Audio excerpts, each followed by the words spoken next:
හයි ළමයි ඔන්න අද අරගෙන ආවත් ඒ වෙලාවට ඔයගොල්ලන්ට හදාගන්න රසම රස කෑමක්. එහෙනම් අපි හදමු. මුලින්ම ගන්න ගාගත්ත පොල් කෝප්ප 2ක් විතර. හරිද? ඊට පස්සේ ඒකට දාගන්න ලුණු චුට්ටක්. වතුර චුට්ටකුත් දාගන්න.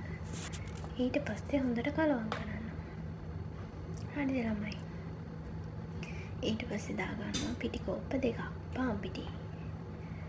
දාලා මෙන්න මේ හොඳට ලස්සන පිට්ටුවක් හදාගන්න.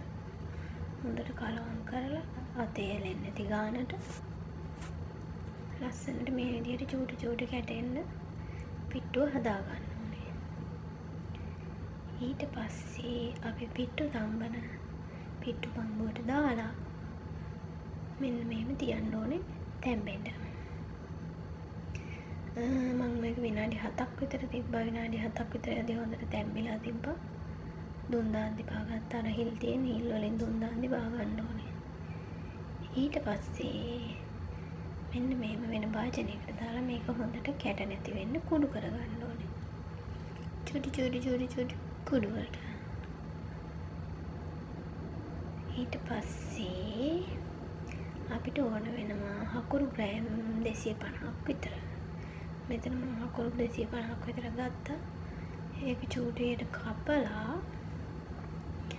ඊට පස්සේ නාස්ටික් වලඳක් හරි මොකක් හරි ඇලෙන්නේ නැති වාජනයක් ලිපේ තියලා වතුර චුට්ටක් දාලා ලුණු චුට්ටක් දාලා වතුර චුට්ටක් දාගන්න. මේක හොඳට දිය වෙනකන් ලිපේ තියලා මද ගින්දරේ තියලා හැඳි ගා ගන්න ඕන. මෙන්න මේ විදිහට දිය වේගන එද්දී ඔන්න දැන් හොඳට දිය වෙලා තියෙන්නේ. පෙන දානවා බුබ්බු දානවා. ඊට පස්සේ අපි දාගන්නවා පිට්ටු ටික. පිට්ටු ටික මෙන්න මෙහෙම දාලා හොඳට හැඳි ගා ගන්න විනාඩි 5ක් විතර. වැඩි වෙලා තියන්න ඕනේ. විනාඩි 5ක් විතර හැඳි ගාලා පැත්තකින් තියන්න නිමෙන්න. ඊට පස්සේ භාජනයක් ගන්න. වතුර කප් එකක් දැම්මා. ඒකට දානවා පාන් පිටි කප් එකක්, ලුණු ටික, කහ චුට්ටක්. ඊට පස්සේ ඒක හොඳට කලවම් කරගන්න මෙන්න මේ වගේ මික්ස් එකකින්. මම පාන් පිටි දෙපාරකට දාගත්තේ. ඊට පස්සේ මේ වගේ හොඳ උක්කුවට තික් බැටර් එකක් හදාගන්න.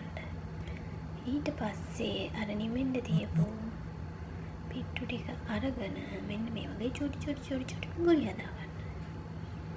හදලා ඉවර වෙලා ඔයගොල්ලෝ හදාගත්ත බැටර් එක තියෙන්නේ. ඒකේ ගාලා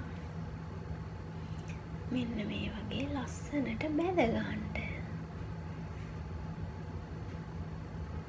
ඔන්න දැන් ලස්සනට බැදිලා තියෙන්නේ. බෝල බෝල.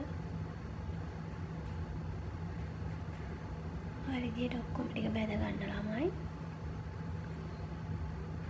ඊට පස්සේ මෙන්න මේ වගේ තේ එකක් හදාගෙන බොණ්ඩානේ. ලයික් කරලා කමෙන්ට් කරලා සබ්ස්ක්‍රයිබ් කරන්න ළමයි. බයි.